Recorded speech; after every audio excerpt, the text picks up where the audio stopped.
It's really important to recognize that having a child in your care is not just about providing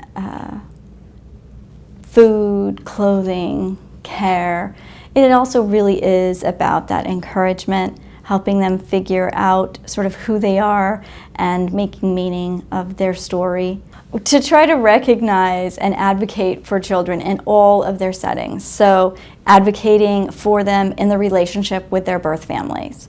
Whether that's via the family reunification services or if it's moving toward adoption, figuring out what the best way of maintaining that any communications are for the child, really with their best interest at heart. So joining with birth parents can be a really important part of that. I think also recognizing in all levels, trying to decipher, are there things that have not been addressed? What's happening in the school setting?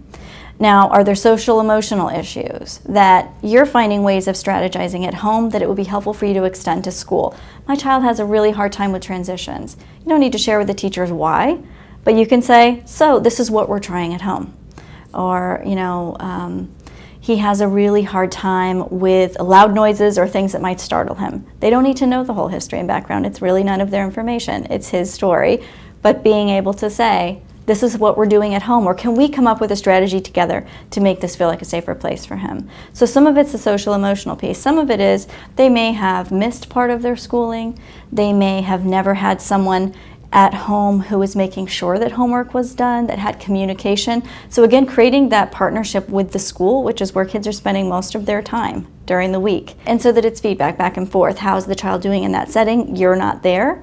You need that information, and the teacher also needs information from you.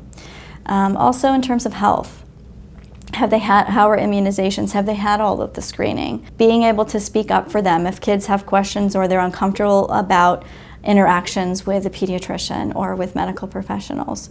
Really being, taking being their voice.